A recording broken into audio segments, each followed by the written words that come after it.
Well, I'll start talking while you sit down, because what I say is not going to be as relevant as what we're going to hear from our colleagues on the panel. So for those who don't know me, I'm Roberta Bonazzi. I run the European Foundation for Democracy here in Brussels.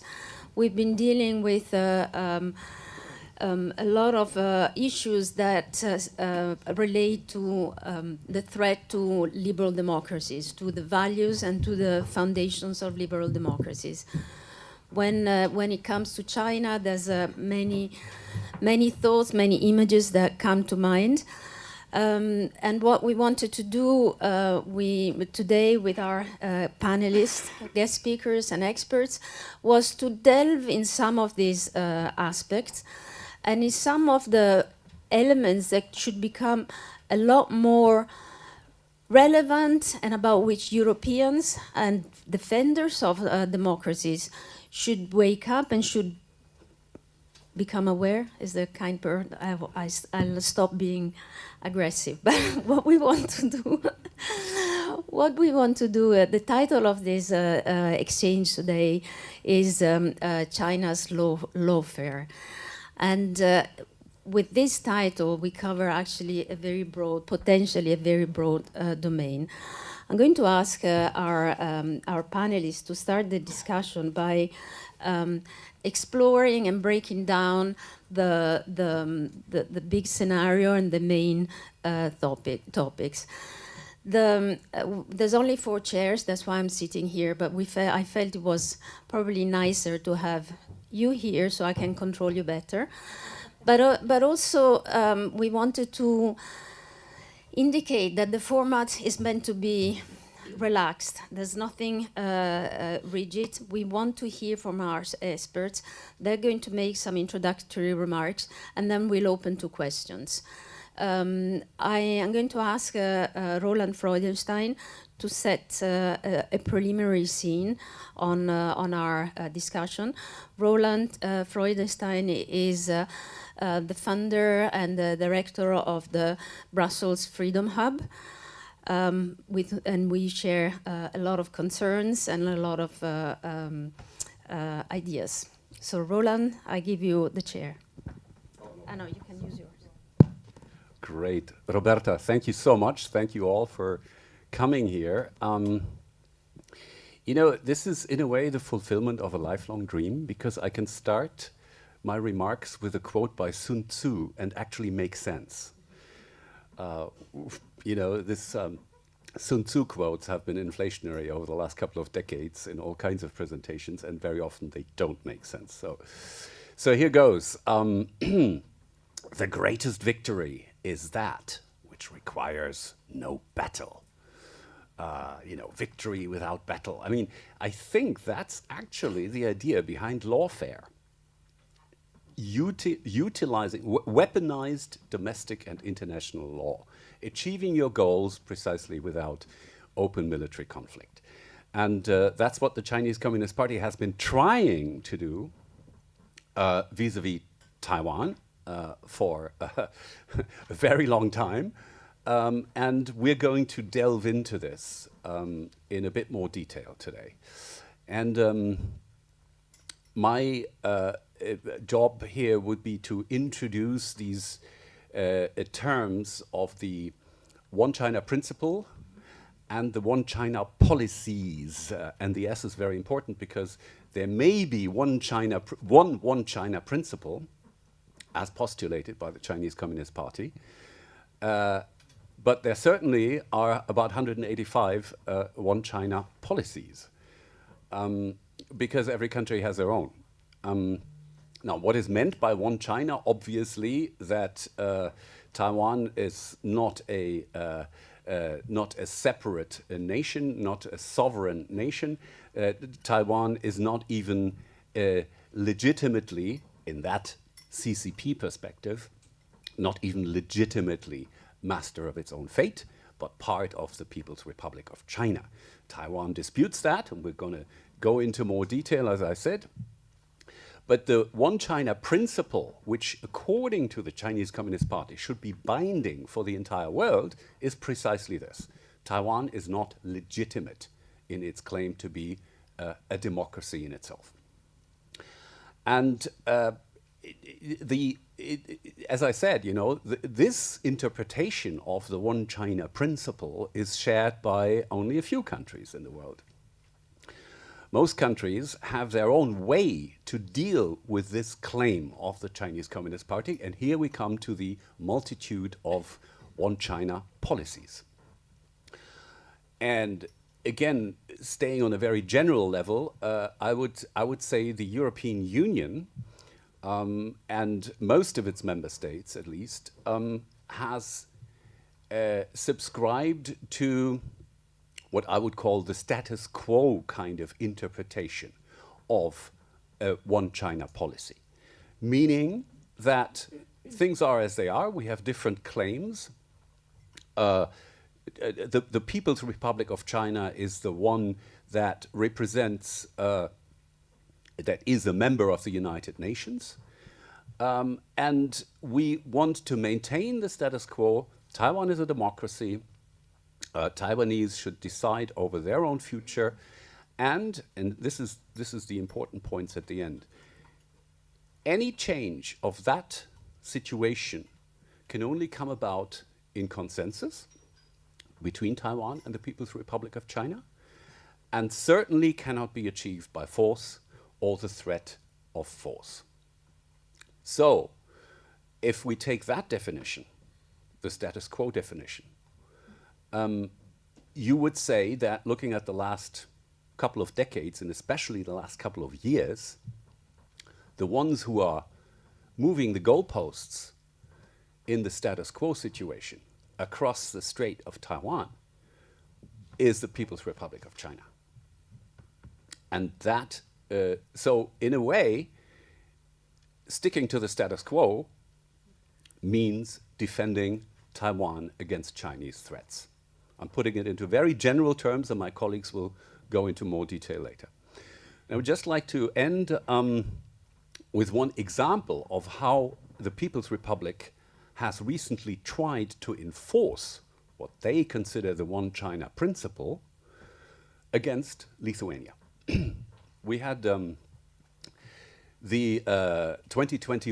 December 2021 case where a freshly elected Lithuanian government actually permitted the opening of what was named Taiwanese representative office in Lithuania. First time in 20 years that any new representative office was opened. And usually, just like here in Brussels, our colleagues who are here, just like here in Brussels, they're called Taipei representative office. But here, and this was deliberate policy by the new Lithuanian government at the time, the terminology was changed and the word Taiwanese was used. The idea behind this move was actually indeed to set a signal to support democracy, to support Taiwan as a democracy, as a free entity, and to actively push back against the Chinese attempts to move the goalposts on the status quo. That was the purpose. And I know the architects of this policy at the time in Lithuania personally. This was Mantas Adomėnas, a former think tanker who had become deputy foreign minister, and he was strongly backed by his boss, Gabrielius Landsbergis, who was foreign minister at the time. And by the way, has visited Taiwan many times over the recent years and so on. So what happened after this was an unprecedented lawfare campaign, if you want to call it that, by the People's Republic against Lithuania. First of all, basically ending diplomatic relations, or recalling the ambassador, leaving only a small team of caretaker diplomats in Vilnius, and kicking out, of course, the Lithuanian ambassador in Beijing. Second, and more importantly, a direct ban, basically a ban on trade, a de facto ban on trade with Lithuania by refusing to process Lithuanian goods in customs. And now third, and this may have been the most ominous part of the campaign, because it wasn't factored in by the Lithuanians when they decided for their policy, was the threat at secondary sanctions, so to speak, at banning all goods from companies which use components made in Lithuania. As I said, the threat. It's debatable whether this was ever put into action. I don't recall a case where you can actually point your finger to a product from a third country being blocked because of Lithuanian content. But the threat itself was enough to do two things. First of all, there was immediate pressure, for example, from German Federation business, German business representations against Lithuania to immediately change their policy about the representative office. But at the same time, there was a strong pushback against such pressure on Lithuania from its partners in the European Union. Because it was absolutely clear, if the European Union lets the Chinese government get away with this, then this will be repeated all across the world and of course also in Europe many, many times in the future. So the expressions of solidarity were there immediately. There were investments and trade deals and all kinds of economic benefits given to Lithuania immediately. And not just from Taiwan, but also from the United States, Australia, South Korea, other countries, and of course Lithuania's partners in the European Union itself. So the economic effects in direct trade were basically counterbalanced.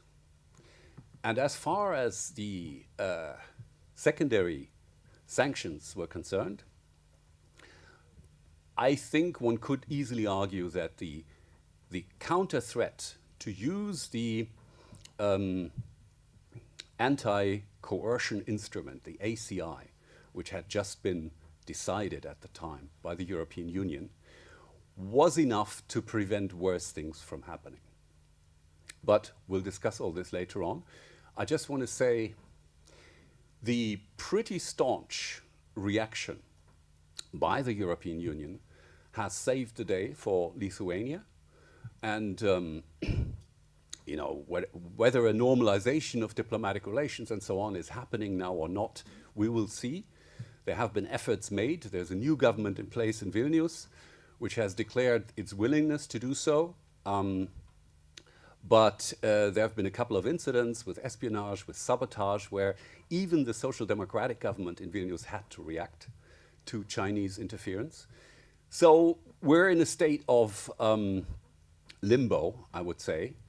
But altogether, the EU reaction and the reaction of Lithuania's friends across the world has worked.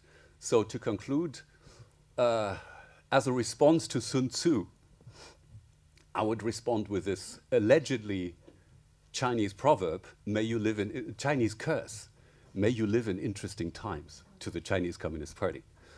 But my Taiwanese friends actually assure me that it's no Chinese proverb at all. Thank you. Thank you, Roland.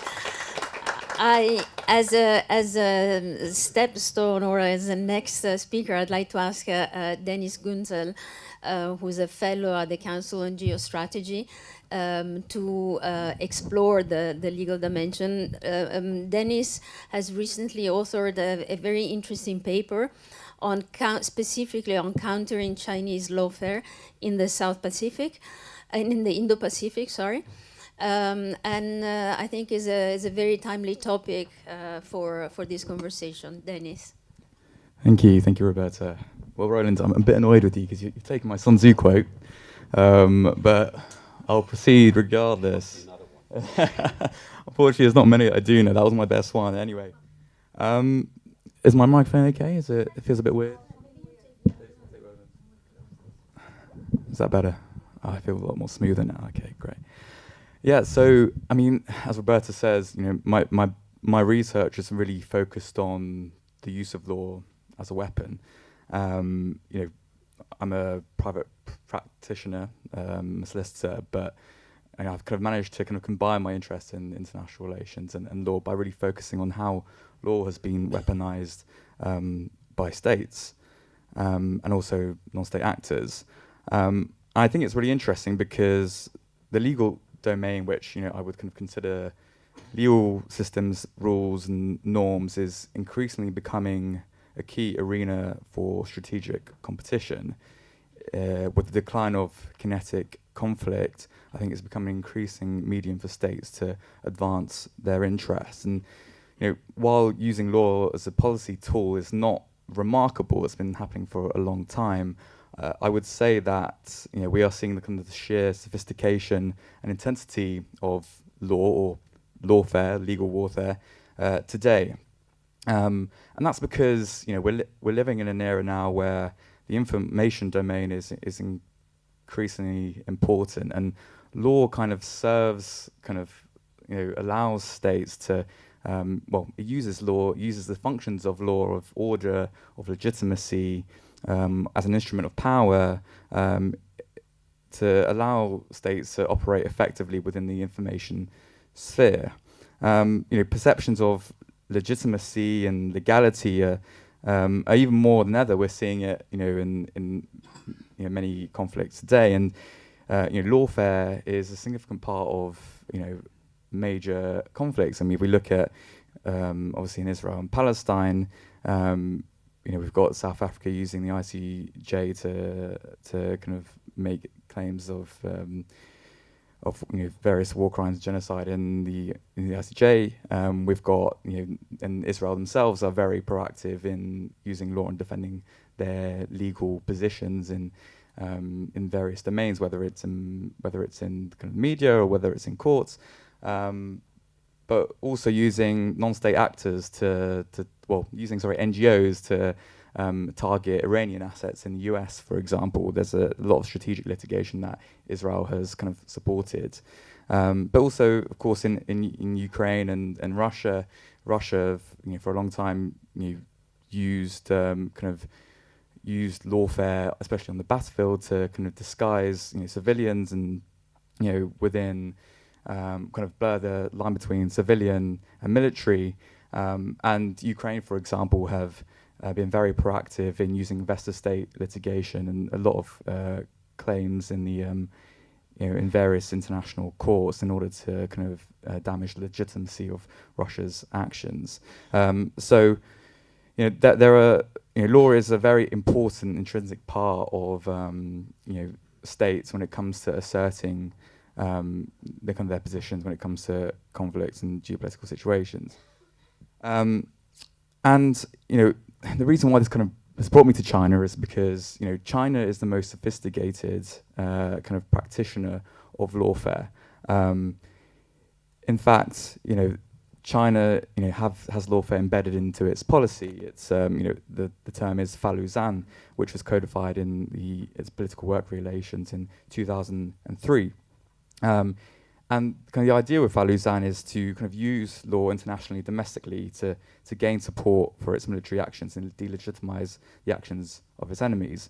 It's grounded in a kind of a paper or book in 1999 called Unrestricted Warfare, which was written by two PLA colonels who believed that the prevailing international legal order was serving kind of free and open nations in the West, and believe that the PRC should instrumentalize law to shape the order and impose their own. And this is kind of embodied in its strategic culture as well. I mean, from the very start, existence of China, law has always been used as a tool. There's never been a concept of rule of law as there are in Western countries, but it's more been ruled by law. And so China's strategic kind of conditioning is kind of conducive to instrumentalizing law, and that's why they've been so proficient at doing it.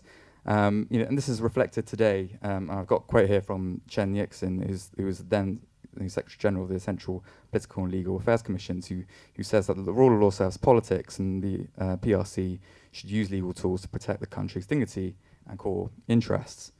And so, where does this materialize? Well, in practice, Faluzan complements traditional PRC military operations, and is used instrumentally to shape the legal context by legitimizing and reinforcing PRC sovereignty claims in the Indo-Pacific, which has kind of been the focus of my paper that I published a few months ago. The idea is kind of achieving long-term goals of legal principle superiority and kind of preconditioning areas of regional tension to the PRC's favor, to kind of give it the upper hand in the perceptual domain. The intention is not necessarily always to actually shape the law itself; it's to shape the perception of its position, of what it believes in, and ensuring that domestically, internationally, PRC positions have legitimacy. And this, of course, is being played out in primarily in the South China Sea, where China asserts a wide variety of claims that are inconsistent with UNCLOS. The rejection of the 9-dash line in a 2016 arbitration has caused China to kind of shift their argument to more, kind of on claims focused on 4 island groups claiming exclusive jurisdiction, kind of within the same area as the 9-dash line.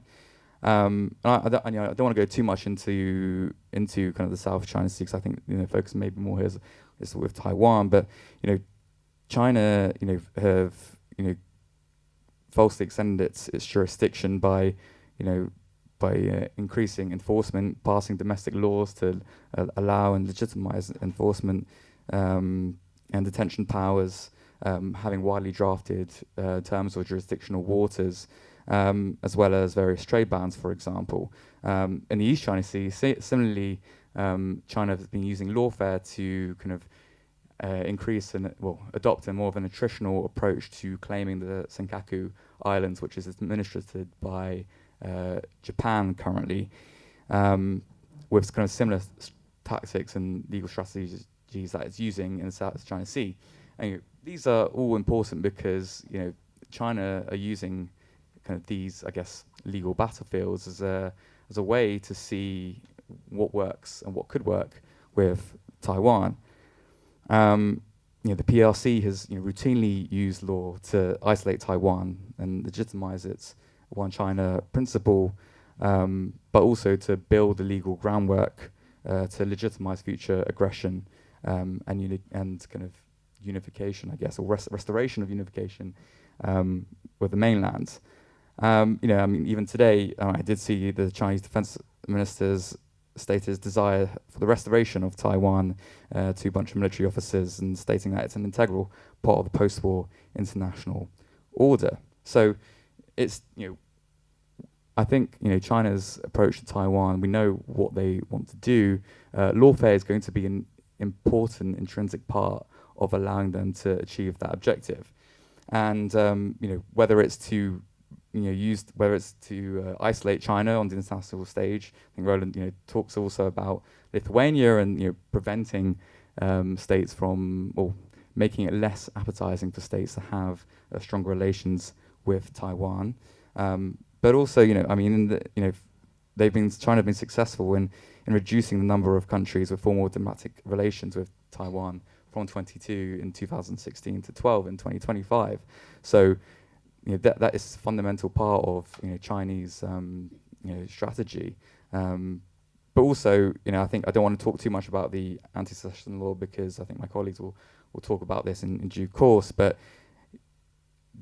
China have adopted a series of domestic legislations allowing allowing great enforcement over their claims in the South China Sea, whether it's criminalizing support for Taiwan's independence, or allowing prosecution for vaguely defined activities of separatists, with its recent 22 opinions published last year. We also have the alleged cutting of undersea cables in the South China or around Taiwan, kind of which is kind of designed, I guess, to take advantage of the lack of uniformity of approach to international law on undersea cable cutting. But we're also seeing them adopt less aggressive maneuvers. We're seeing China adopt legal initiatives to promote cross-strait integration and create conditions for peaceful reunification and the assertion of Beijing sovereignty without hostilities, and whether that's through kind of cross-strait arbitration centres and maritime-focused dispute resolution mechanisms. China are kind of doing everything from a peaceful and non-peaceful means to strengthen its claims to China through lawfare.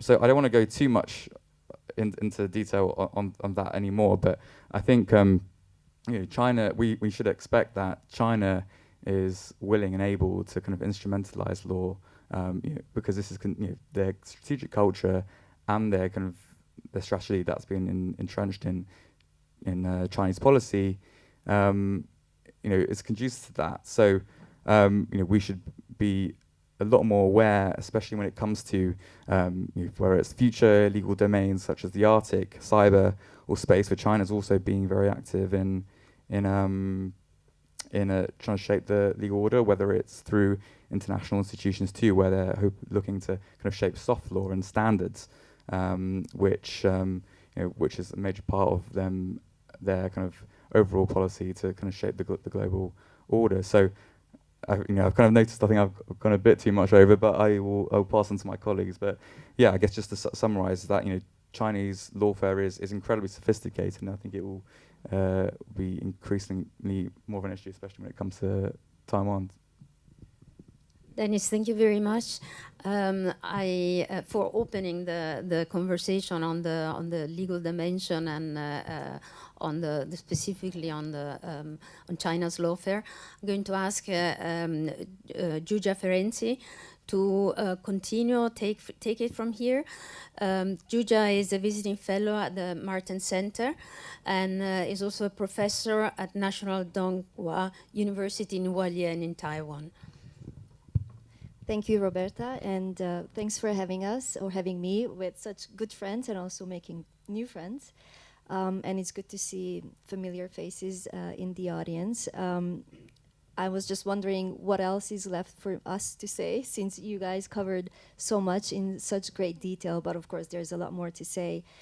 So what I would like to do in the next 8-10 minutes is to kind of bring my experience that as I've lived it in Taiwan as a European working on EU-Taiwan relations, but also looking at cross-strait relations and the broader Indo-Pacific. And I worked as an academic as well as an analyst trying to understand the dynamics and what we can do about it. But I also understood that this conversation should not always be about Taiwan. We have to have this conversation with Taiwan, because otherwise we risk reducing Taiwan to an object, and I think that's something that is very dangerous and unfair and just not nice. And so I think this is why I framed the EU-Taiwan relationship also as a partnership, which means that Taiwan has its own agency to act and to exercise that agency. We've seen that increasingly in the past 5 years, also in light of global dynamics, including the pandemic and Russia's invasion of Ukraine and China's enabling that aggression. So I think it's just, I wanted to point that out at the very beginning, that I think this is a conversation we have. It's great to have it, and I think we will be continuing this conversation, but also to make sure that this is a conversation with Taiwan. So what I prepared, it will be a bit improvised also based on what you already covered, but what I think is good to kind of give a bit of a context of where China comes from with all of this. And so we can look at what China says and also what China does. We also have to look at what Taiwan says and does, agency, and also what the EU does and has been doing in recent years.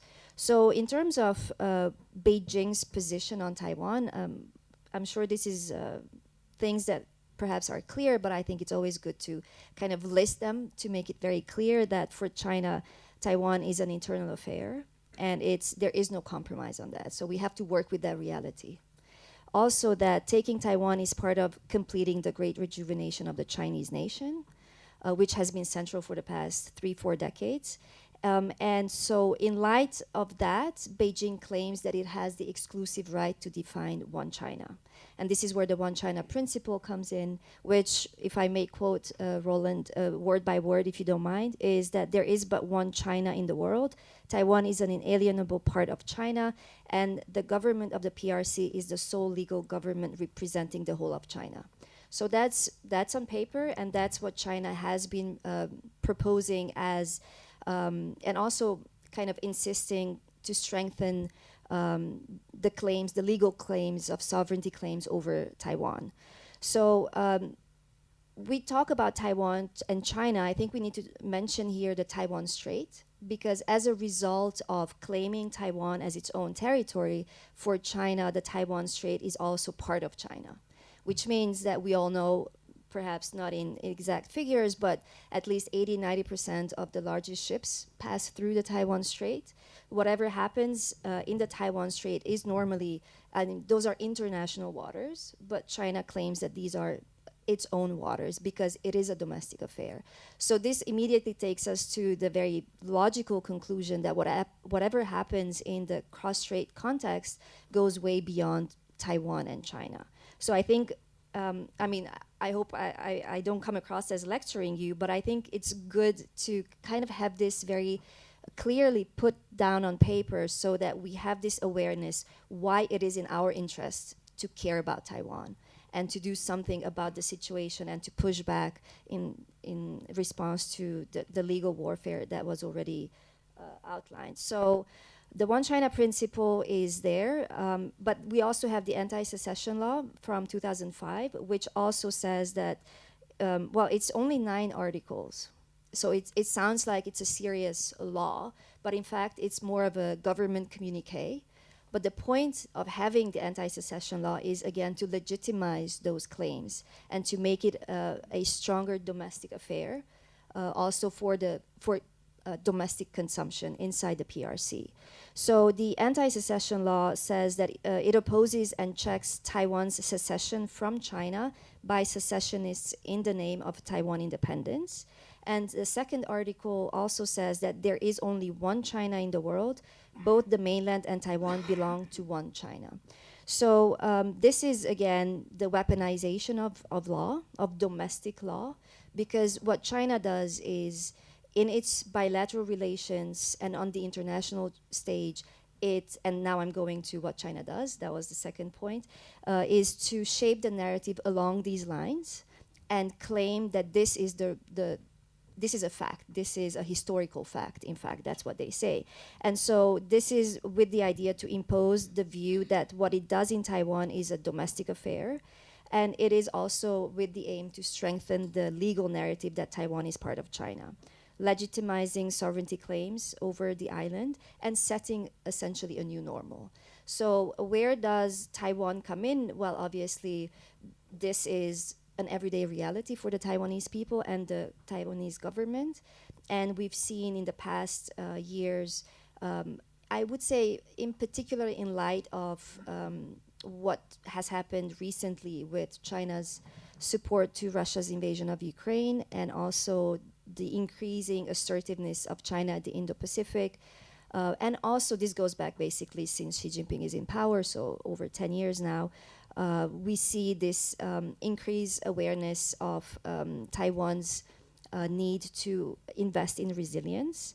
And when we hear resilience, I think we need to keep in mind that it's at all levels. So it's a whole of society approach that the current president of Taiwan has laid out on paper and established a committee to strengthen resilience. And this is in many different areas, including, I have my notes here, so basically 5 areas: civilian force training, strategic material preparation, critical supply distribution, social welfare, energy security, information, and so on and so forth. So, and it also includes all levels of society, so bottom up and top down. And this is a response, and this is something that Taiwan has been actively engaging its partners with to go in more depth and also to intensify this joint effort to push back against authoritarian threats, the kind that China poses. And I think this is where I would bring the European Union in. What I've noticed in the past 5 years, and we have Philip Grzegorjewski here. I hope you don't mind I put you on the spot, but we had Philip in Taipei for about 5 years as the representative of the EU to Taiwan. And part of our work together, I should say, was also to look at how the narrative manipulation is affecting the reality, and also how this can be a core area of interest and cooperation between Taiwan and the EU. So the two sides have established different levels of dialogue, consultation, learning from each other. The European Parliament has played a very central role in this regard through parliamentary diplomacy by sending its first official delegation to Taiwan back in November 2021, that looked at foreign interference, the special committee, INGA committee. And this really set a precedent. And I think now, in 3-4 years later, we see that this is also a normalized cooperation. So I think what's important for us Europeans is to not only push back against these efforts to manipulate the narrative, but also to be proactive about it. And I think what I would cite as a good example, again, it's the European Parliament, but and I say but in the sense that we know that the European Parliament does not have authority in the EU's foreign policy, but it does shape the narrative, and definitely it has done so in the past years, is the resolution that the EP passed in, hold on, I'm looking at my notes, where is it? Yes, about the resolution 2758, which you mentioned, I believe, or Roland, that is the UN resolution 2758, which does not handle Taiwan's international status. It doesn't even mention Taiwan. It's a UN resolution from 1971. China, however, claims that the resolution settles Taiwan's international status, but it only settles which government can hold a Chinese seat. So it went from the ROC to the PRC. So that's what the resolution does. China has claimed that that actually this resolution makes it clear that Taiwan is part of China, and it has also used this with the One China principle. And I think there has been pushback to make it clear that there is a difference between One China principle and One China policy, but people still get it wrong because it's quite easy to get it wrong. And I think we do not, or have not so far invested enough to make a clear distinction.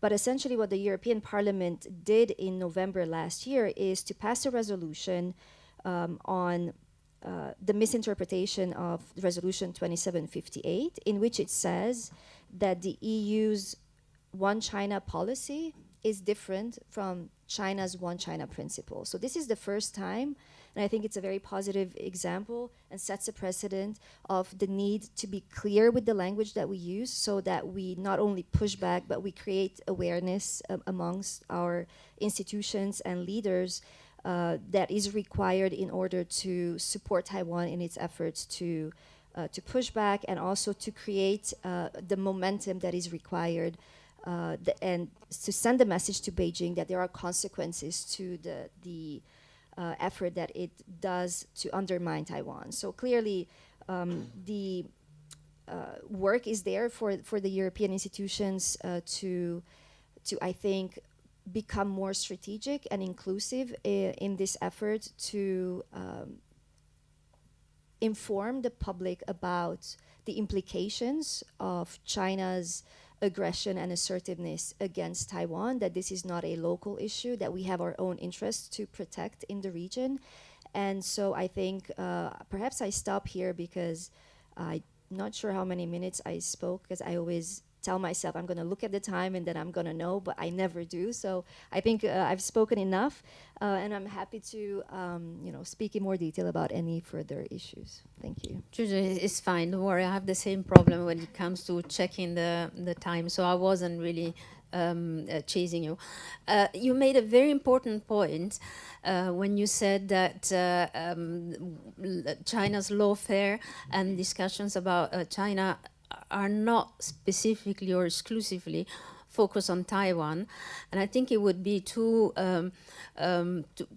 much of a simplification just saying that China is a threat for Taiwan, period, because in fact what we've seen in the past years is that China is a real threat for Europe, a threat that takes different forms, different dynamics, and that's why I'm going to ask Laura Harth, who's a Director of Advocacy at Safeguards Defender, to share with us your experience in addressing and looking at specifically these topics. Thank you, Roberta, and thank you for having me.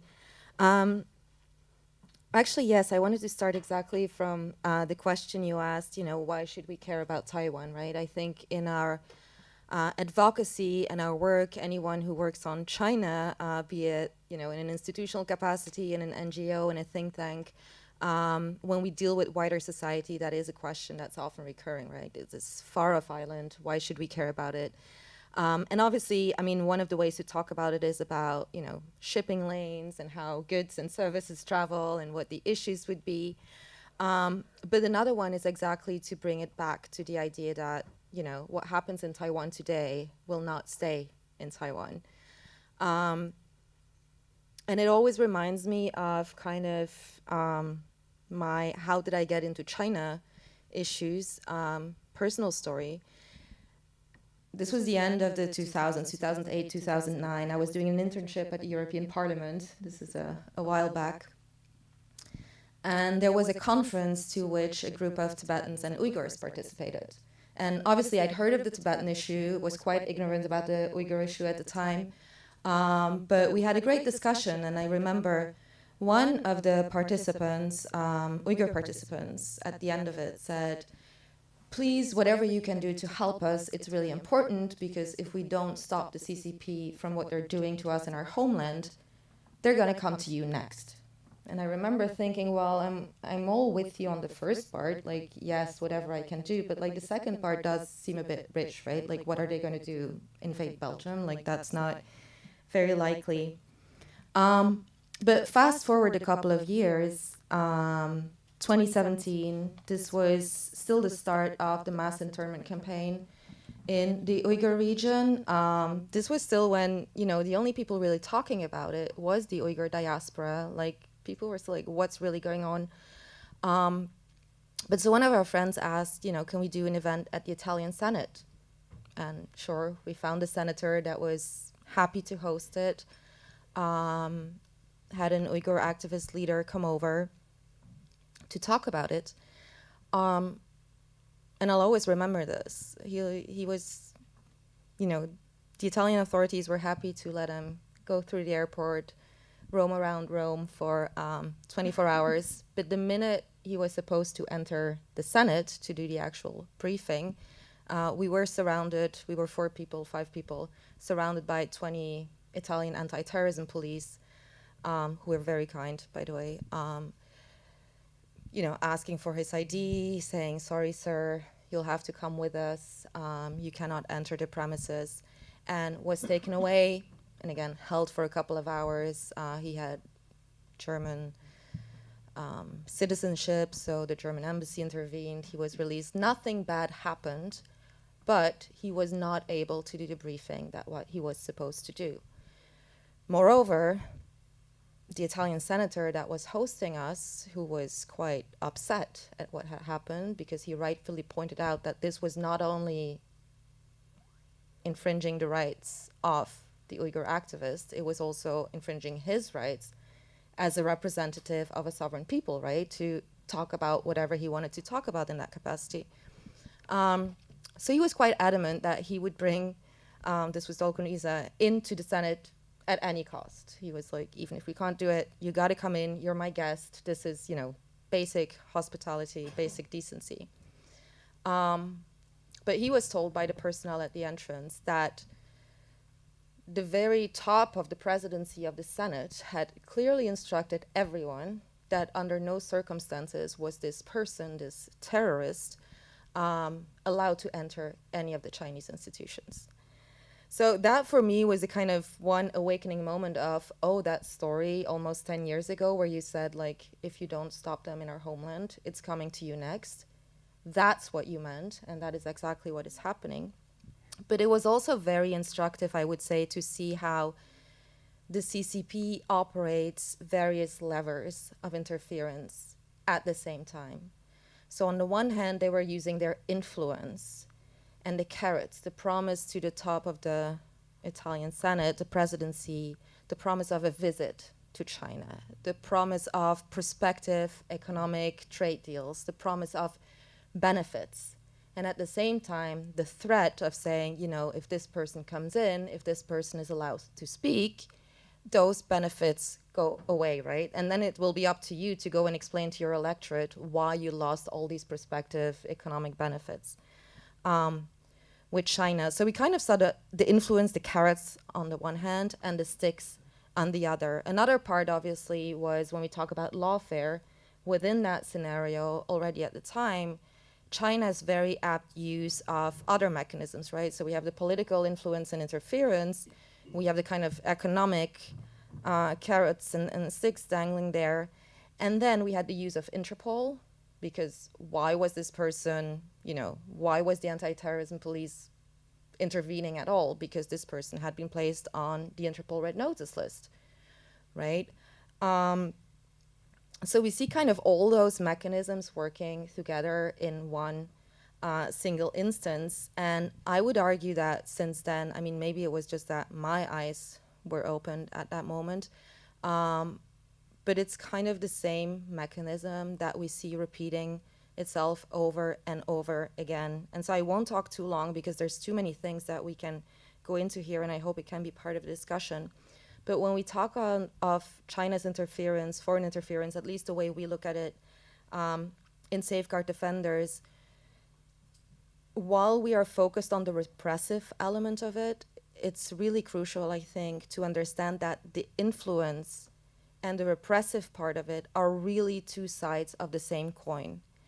And that China is most effective, or the CCP is most effective, when those two are being used at the same time. And I think when we need to look at, when we talk about policy gaps or gaps in understanding and awareness across society, I think it's because too often we think of these things in silos. We look at one single operation and maybe we identify the influence part of it.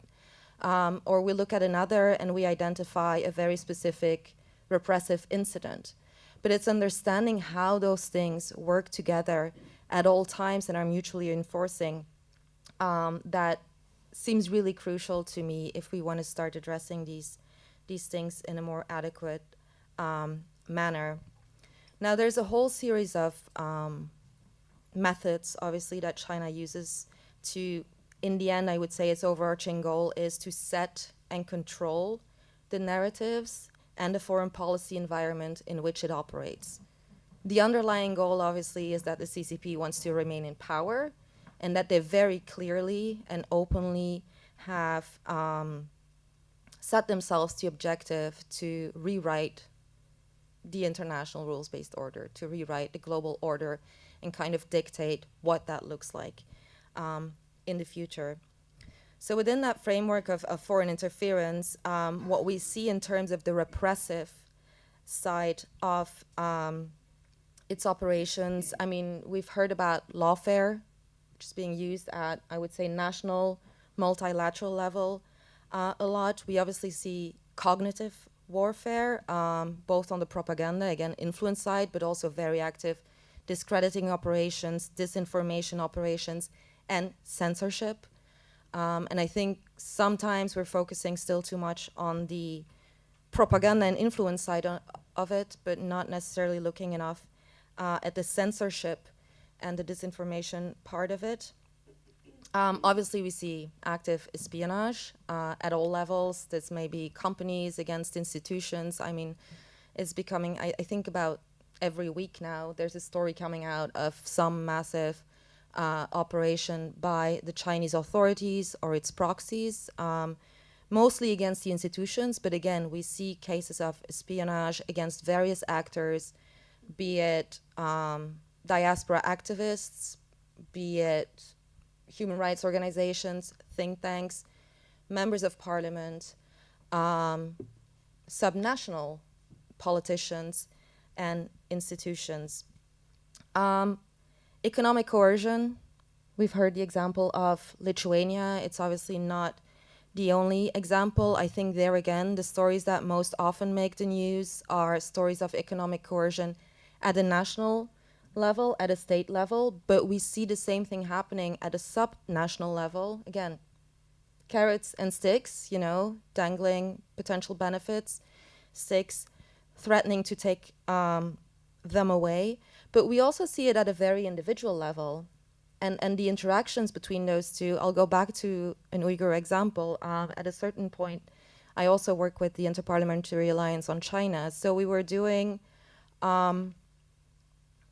we were running this campaign for the recognition of the Uyghur genocide in various parliaments across the world. And so in working with members in Italy, they told us they were getting phone calls from individual entrepreneurs, Italian entrepreneurs, with, quite honestly, I mean, we're not talking big contracts here, right? We're talking 100,000 euro contracts. I mean, important to those individual entrepreneurs, but like, we're not talking millions, we're not talking.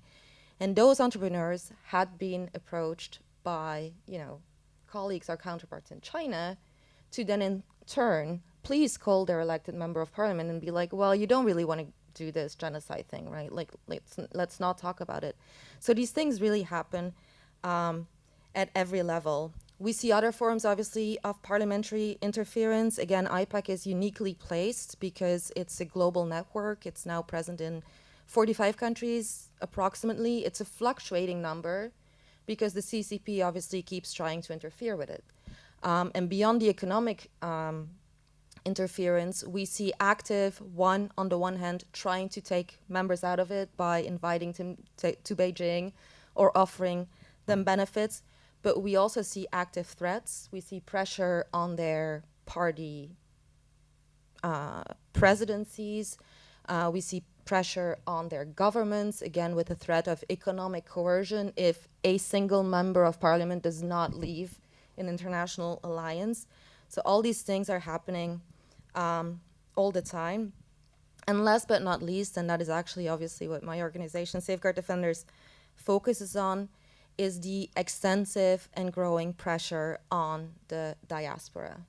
And I think a lot of stories have come out in recent years, which is great, about the transnational repression against Uyghur communities, Tibetan communities, Hong Kongers.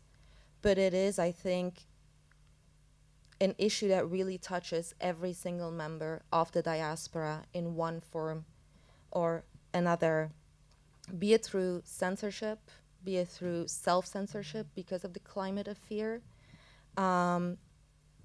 What we're currently looking at, and I know people usually when they know Safeguard Defenders, it's because we did those reports on overseas police stations. But we're currently working on translating, in a way, if you will, what those overseas police stations really are a part of. And when we look at China's or the CCP's domestic system of control, of social stability maintenance, the way it uses a mix of formal institutions and informal networks, proxies to really kind of prevent issues from arising. And I think that's where China's or the CCP's method of transnational repression is really different from that which we see coming from other adversaries like Russia or Iran, is that the CCP tries to act in a preventative way. So it tries to control. And so we'll see extreme cases of TNR, of transnational repression, when they really feel they don't have a choice, but they'll really try to work beforehand and kind of, again, we go back to the beginning of the story, what happens there will come to us, of exporting their system of domestic, what they call grid management, control overseas. And so some of the things we've been mapping beyond police stations is similar structures, and they're really, like, this has really taken off. We've now found well over 70 local districts, counties, cities, where one authority or another has been setting up their overseas liaison stations, be it public security, be it courts, be it prosecutors' offices, be it their consular volunteer systems, and so on. And so this is really something to watch. These are clearly structures and setups that violate sovereignty, other countries' sovereignty, that really impact the enjoyment of constitutional rights and freedoms of the people it works against. I think those are the terms we should use, and which clearly will need more action. The last thing I'll say on that is the one thing that always connects all these things, and this brings it back to the repressive side and the influence side. All of these things are consistently run through United Front affiliated organizations and individuals, which United Front finally, I think, is an issue that is gathering more attention in a lot of countries. But again, something where in Europe, I think a lot of work remains to be done, and where the different competencies between the European level and the national level, I think, need to be overcome in a way to have more coordination and to have some clear determinations and political decision on how we want to classify these things and what we want to do with it. Thank you. Thank you, Laura. I always find not surprising, but always shocking to hear about very specific examples of how China operates, and at the same time, it's fascinating to see, and I'm being sarcastic with fascinating, how authoritarian countries are actually operating in very similar manners. About controlling, I like your examples about front organizations. We see it with Russia. We see it still with Iran. You mentioned Interpol. Again, Interpol is one of the many examples in which authoritarian states are able to take advantage of systems, of institutions that have been established by democracy, democratic societies, which should then be used properly with a system of check and balance and so on. And the example of Interpol, you say, about the Uyghur guy, I've heard so many times about Iranian dissidents who have been labeled by China, a member of Interpol, as a criminal or a terrorist, or as actually an ordinary criminal, and then they get stopped at the border. I wanted to ask lots of questions. I see that Roland has a question, but I think we can. I'll give you the floor, and then we can start opening to questions from the public. One question that I have, and it is actually to everybody, whenever you comment, is what realistically can we do? What can Europe do to prepare? We heard resilience. We heard a very specific example of economic threats. How can we push back and stay who we are in terms of democratic societies? Roland. Well, thanks. I just wanted to add on to what Laura and Zuzana said about why is the Chinese Communist Party doing all this vis-a-vis Taiwan. And I want to offer a theory. Of course, it's part of this narrative of reunification as part of the rejuvenation narrative and so on and so on. But there's one aspect that I want to emphasize particularly here. It's the democracy aspect. It is, Taiwan is arguably the most vibrant liberal democracy in the region, right?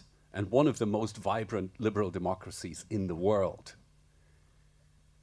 And if if the Chinese Communist Party claims that this is actually a runaway province, where actually democracy works, that completely runs counter to the CCP narrative of, well, call it cultural exceptionalism or something, that democracy, the Western type parliamentary democracy is not for the Chinese people.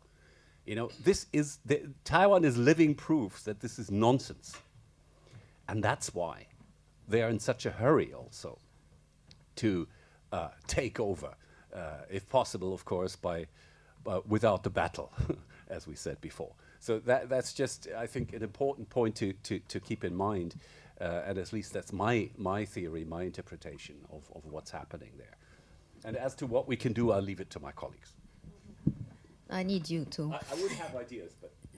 So, yes, I'll give it to you. I don't know if there's some initial questions from the participants. Not yet. So I'll leave it to you. I'm very interested, or I would say that one of our priorities at the work we do at the European Foundation for Democracy is to explore how we can push back against the threat, all the threats of authoritarian countries, and specifically these three big countries, China, Russia, Iran.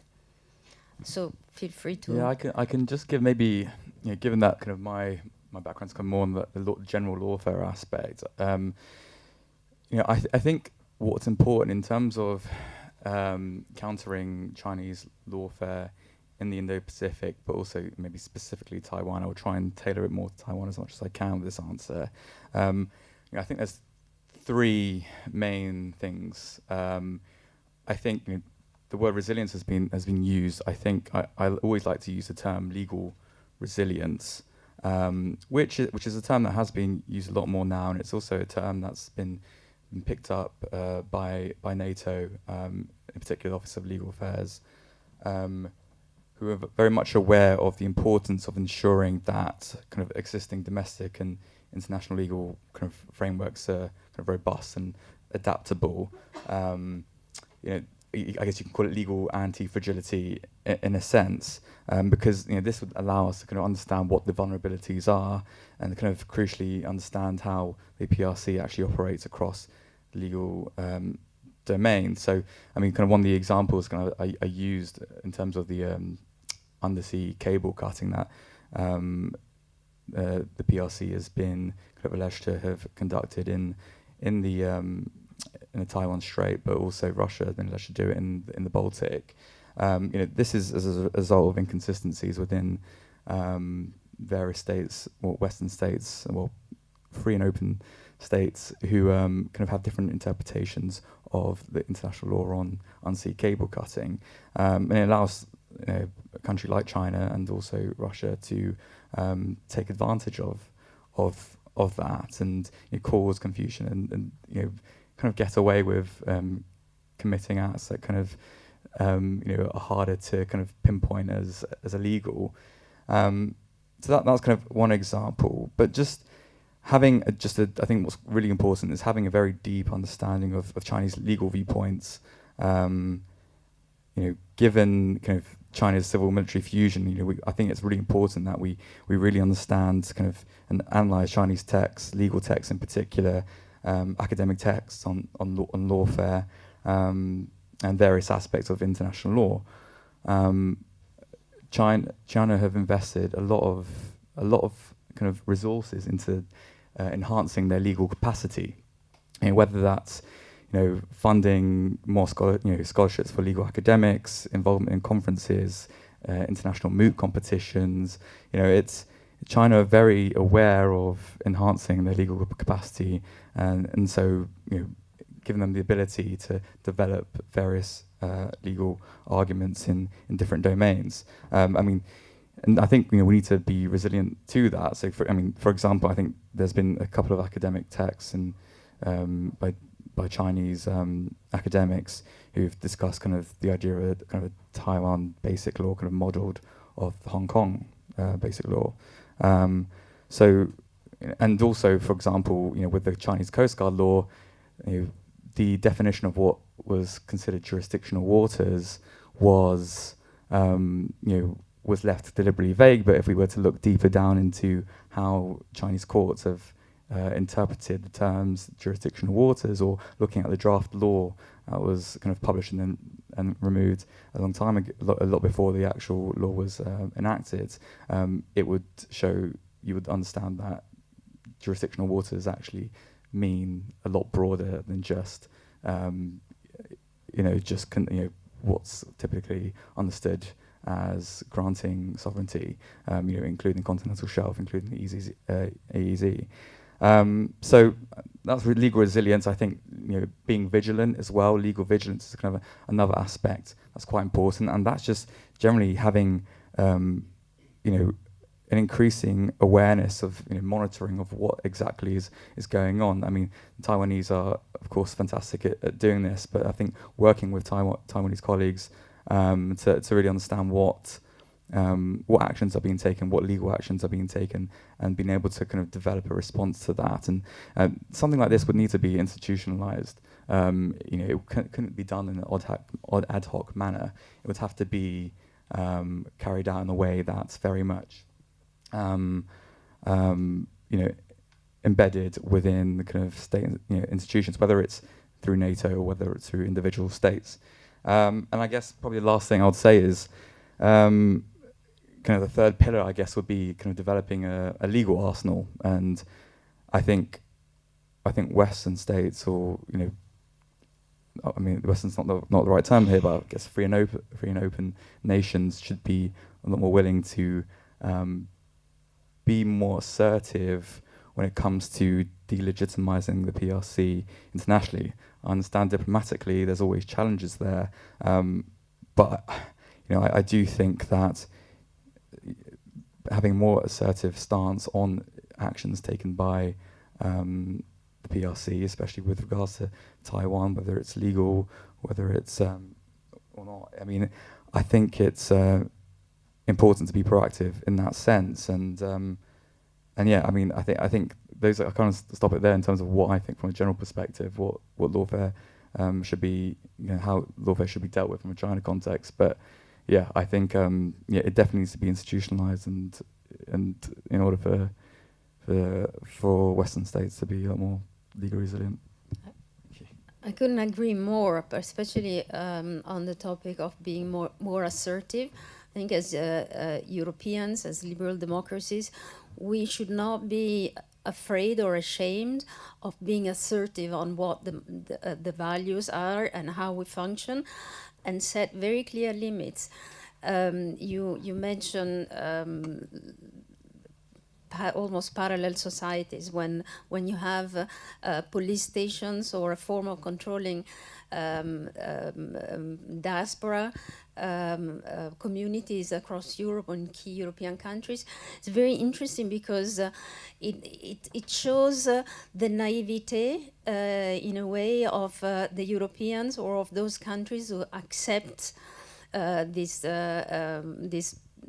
request or proposals from the PRC, because their mentality is, well, I mean, they're doing it for the good cause. We almost forgetting that they're not on the same level when we talk about democratic institutions and institutions or a way of working of authoritarian countries. Well, we cannot act the same.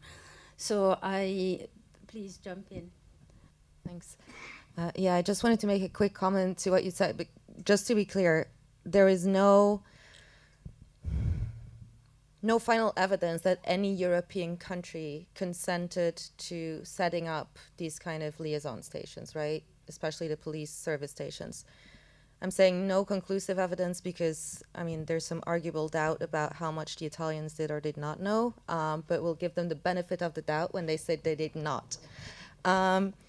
However, I wrote down the exact same thing. So it was like, they recognize the threat, be assertive, be decisive, and then coordinate and cooperate. And I think it applies to this as well, because what happens when you're not assertive, what happens when you're not decisive, because again, sticks and carrots, oh, there might be, some economic benefit, or like we need to keep engaged, or The issue is they just walk right over you, right? And I think, again, Italy is a good example in that regard when it comes to these stations, because, again, this is not proven.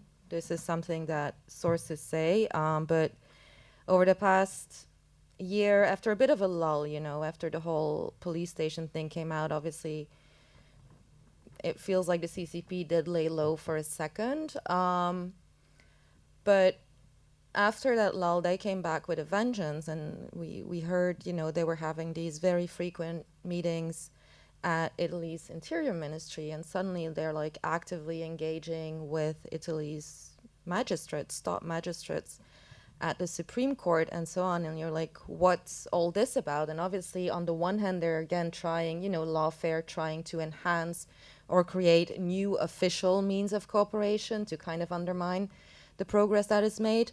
But one of the questions they also made, and I think it was particularly interesting in Italy's context, because this was the country where in Europe the pilot police stations were set up.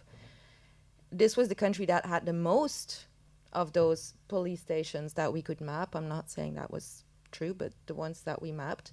It was the country that arguably had the weakest response publicly. They had to kind of been dragged by their hair to say anything at all.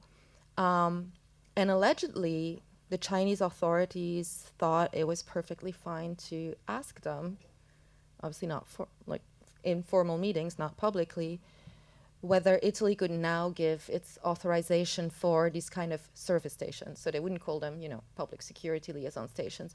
But it's a perfect example of, this was an issue where everybody in Europe agreed, this is a clear violation of sovereignty. This is a clear violation of the Vienna Conventions on Consular Relations. You cannot do this. This is a transnational repression issue. When you have a weak response, when you're not decisive, when you're not assertive, they will just come back in and try and push the envelope and get away with it in the meantime. So yeah.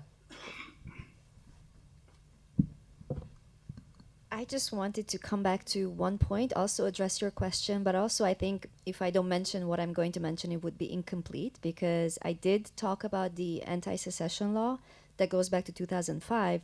But where we are today in 2025 is that we've seen a major escalation with the adoption of 22 guidelines, as a result of which, for the first time, we had the sentencing of a Taiwanese citizen in the PRC, arrested on the PRC soil for 9 years on secessionism grounds. So this is the first time this sort of separatism and secessionism accusation is used against the Taiwanese. We're used to that in the case of Uyghurs and Tibetans. So this is considered an escalation in the intimidation against Taiwan and also the use of lawfare and the weaponization of it. So I wanted to say that because it's important, and I admitted it. Speaking on about your question in terms of what can we do. So I kind of went in that direction already with the pushback that I mentioned, that I sense that is real in terms of the European institutional level pushback. This is clearly and very easily, we're able to see this if we do a search on the language that has shifted from, say, 2019-20 to 25. In terms of how there is right now a Taiwan narrative in the Brussels bubble that sees Taiwan on its own merit, not through the China lens. This is, again, very important, I think, out of respect and to really reflect the reality of Taiwan's importance globally. I mean, it produces 92% of the most advanced chips. It is a strong, robust democracy, as Roland pointed out. So I think it's very clear that we have a stronger awareness in Europe. We have more clarity in the language. This is what I pointed out with the resolution, that we make it clear that the policy is our own. It is not the principle that China puts forward.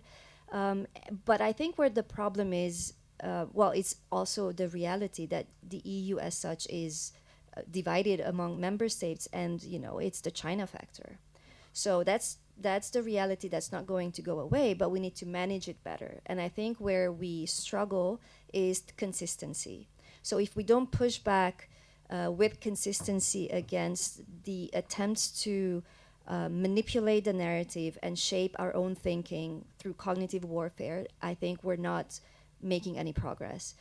I do think, though, with confidence that it's irreversible in a way, this kind of awareness of Taiwan's geostrategic importance to Europe's interest. I don't think we're going to go back to business as usual. We live in a very different world today, as we all know, sadly. And so I think that consistency is important. And one thing that I've kind of talked about in different audiences, also in Europe and Taiwan, is I think what I suggest is that we flip the narrative. So Beijing's narrative is always that Taiwan is a domestic affair and we are interfering in China's internal affairs whenever we talk about, not do things with Taiwan, but talk about and support Taiwan in international organizations. And I think what we need to say is that it is China that is interfering in our sovereign policy making and policy space when China tells us that we violate the One China principle. We never subscribed to the One China principle, so that is disinformation. So we need to flip the narrative and say, no, this is our sovereign right. And I won't talk for too long, but I do want to mention that because Roland, you both mentioned Lithuania. I think also what was great to see after the coercion against Lithuania is that we saw that the European Commission wrote a letter in which they made it clear, I'm not going to quote it, but I usually have it in my mind, but basically the message is that it is our right to cooperate with Taiwan.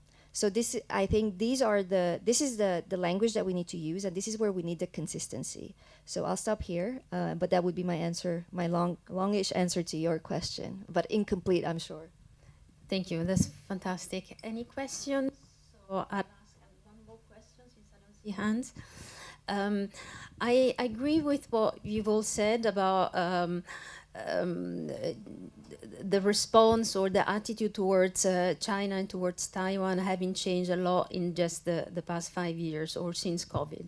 Certainly, that was one of the positive side effects of that time, is that there's a lot more discussion about China. You mentioned proxies. The main proxies I think of are in the academic sector, universities, with the various Confucius institutes, but also cooperation with universities, where there are many, we see everywhere in European countries that have clearly and openly cooperation with universities in Taiwan, in China. Is that a weakness? What's your view on that? Is it? I keep looking at you because you're university, but actually it's open to everybody. I'm just curious to understand whether the improved response from the EU or from national governments towards China's policies and relations towards Europe, whether this can be applied, it can be seen also in some of their proxies, like think tanks, like Confucius Institutes or universities. So the question is whether anything has changed. Do you see there is a better response or a different response or different attitude at or the level of academia? I mean, in Europe or in Taiwan or? In Europe. Because in Europe, probably I'm not the best person to say since I've been based in Taiwan for the past 5 years, but perhaps it's also useful to look at what happens in Taiwan and whether there are efforts to reach out to European academia in the same direction. And I would say, I mean, of course, I cannot compare to, say, 15, 20 years ago because I wasn't there. But in the work that I was involved with at the level of academia, I did see increased engagement. And I think I do see also increased interest in the Taiwanese mindset of the youth to kind of look at Europe more than before. I think the US is central, and it is likely to remain central in terms of where the Taiwanese parents want to send their children. But I think that there has been an increase at the European bilateral institutional level. This always comes down to member states, the level of activity and intensity of and capacity and resources that individual academic institutions can afford to have with Taiwan, and the Taiwanese are reciprocating. But I think these things take time. It's a very slow process. And I think, if I may say, we have Taiwanese friends in the room. What I see is that I think I sense also a level of rigidity in the system because people have their tasks and their work structure, and to think outside the box is perhaps always a bit of a challenge. So I see an opening, but I'm not sure if we're investing enough in it on the European side yet. Thank you. Roland? Yeah, I think it's absolutely obvious if you just look at the last 10 years that Chinese institutions, think tanks, universities financing European research on China is a problem. Because willy-nilly the narrative is going to shift towards the Chinese side. And really to differentiate between private entities in China and universities and think tanks and government is completely useless, right? There is no distinction ultimately. And so on our side, I think it is, at the moment at least, still very difficult to imagine government action against such financing. You know, I mean, yes, you could imagine a situation where governments actually delegalize taking money from Chinese institutions, but we're not there yet. And I don't think we'll get there very quickly. What instead has to happen is to mobilize civil society, is to mobilize critical journalism, whistleblowers, institutions that call out think tanks at universities that still take money from Chinese institutions, right? I mean, and there has been a certain effect. But I would argue that the number of Brussels-based think tanks that still take money from Chinese institutions has significantly decreased in the last 5 years. There are still a few around. European Policy Center claims that it's still okay to take money from the Chinese mission because, you know, they never interfere with our choice of speakers and so on. Yes, right.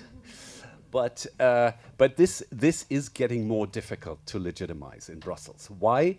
Because of others, because of journalists, because of activists pointing out that, hey, this is happening and this shouldn't happen. And that's the general recipe for how free societies should respond to autocratic threats and influence and manipulation. It's our response to the top-down approach of dictatorships in our open societies should be bottom-up. So the backbone of the response is civil society. And then governments help in this, and they can finance projects. And last word about China research. You know, well, if they are not supposed to take money from China and Chinese institutions, well, then let's free up some kind of means and financing for our own governments and other private business to finance China research here in Europe. There is too little of that happening. You know, there is a complete underfinancing of China research in European Union member states. By the way, Brexit was catastrophic because 50% of all competent China research actually left the European Union when Brexit happened, right? So, you know, let's finance more research and projects about China, and then we can call out the ones who still take money from PRC institutions. Thank you. Maybe, maybe there, just want to comment, maybe there is a bit of hope because, you know, FIMI, foreign interference and manipulation is one of the big topics at the, on which the EU, national governments and the Commission are working. But this also includes undesired foreign funding. it's not necessary, it doesn't matter where the funding comes from, the key is undesired. So maybe that's part of the work that we can do in highlighting why and how China funding Chinese studies at universities should be undesired. Deniz? Yeah, I Eric, just want to you kind of add a little bit on that point, just from a UK perspective. You know, during the Conservative government, there was a lot more criticism of kind of Confucius Institutes and CSSAs. And I think largely a lot of the issues emanating from those kind of institutions on campuses, targeting kind of Chinese diaspora, is definitely gone down a lot more compared to maybe 5 or so years ago. The university issue is still a big problem in the UK. A lot of universities are heavily reliant, one, on Chinese students. You know, a lot of, I'm sure like the rest of Europe, but I mean, a lot of you know, Chinese parents want to send their kids to the UK to study because they, for some reason, assume it's where it's best place to study. But it's, you know, a lot of universities are still heavily reliant, and a lot of universities still have a lot of partnerships with Chinese universities that are directly linked to the PLA. And there's been several reports in the UK who have highlighted this extensively. So yeah, I'm a bit more pessimistic too on it. I just think because of the reality of reliance, I think universities won't change. I'm not too confident the UK government, especially this current government, will do too much about it. Just a kind of a little point on just jumping back off what you said, Roland, about funding Chinese studies. I completely agree. You know, I think that not only we should be funding Chinese research, but Chinese studies should be promoted a lot more. I talked to a lot of my friends in UK who are civil servants in the UK who work on China-focused briefs. You'll be surprised of how few of these have any knowledge of any Mandarin whatsoever. You know, I mean, I've got a close friend of mine at the Geostrategy Council of Geostrategy, who's a Mandarin speaker.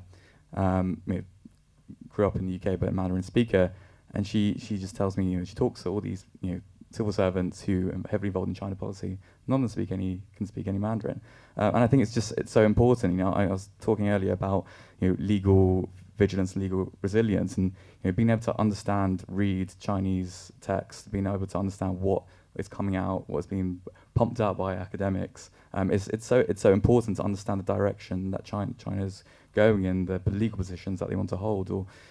So, yeah, I think that's a very important point, that we need to focus not only on Chinese research, but Chinese, you know, funding for Chinese studies too. I think we should be promoting it a lot more, because also I think we'll agree it's a very interesting area and it's worth probably studying.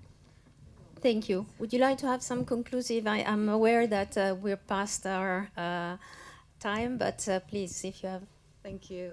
Yeah, just very quickly, picking up on the language element, but also what Roland says on, like, we need European funding, I would say, not only for academia, but also for, you know, wider civil society that is working in this space. But specifically on the language thing, I think another thing that I always notice working in various European countries is it's not only about knowing Mandarin. It's also about the fact there's a wealth of information out there now for people to use in English on the way China operates in various fields, right? But in all European member states, English is not the mother tongue. And you'd be surprised at how few people at, be it a subnational level, but even a national level, understand English. And even if they do understand English, regularly consult those sources. So there's a very simple, like, a lot of information is out there. It's just not reaching people because we're operating in an Anglo bubble, if you will. And so that's a very particular issue I think needs addressing. One last point, and this is because you mentioned proxies and we're talking about academia, but I also wanted to raise the issue, and specifically with regard to Taiwan, because of the guidelines you mentioned, the anti-secession guidelines, is when our countries themselves act as proxies for repression. And I think a really good example is the CCP's use not only of Interpol, but of our extradition treaties. And they have a track record, especially in, I'm thinking of Spain in particular, but it's not going to be the only country, of trying to return Taiwanese citizens under real or false charges to the mainland. Again, this is an issue of sovereignty. This is a severe violation. But I think with the new guidelines, we must expect to see more of it. And even if they don't manage to, the simple fact that those extradition treaties are there, that threat, that possibility is there, may lead, as we see in the wider activist community, ask Hong Kongers, ask members of parliament in the UK that were warned by the Foreign Office of traveling to countries with extradition treaties, which is many in Europe, including this one. It may contribute to that climate of fear. It may lead to self-censorship of Taiwanese citizens, as it does for the Chinese diaspora. So I think that's another thing we need to be aware of when we ourselves are proxies for Chinese repression. Thanks. Yeah, just a word on, you mentioned the Confucius Institute. And I think we need to create, together with Taiwan, the space and the conditions to replace those Confucius Institutes with Taiwanese education and cultural centers across Europe.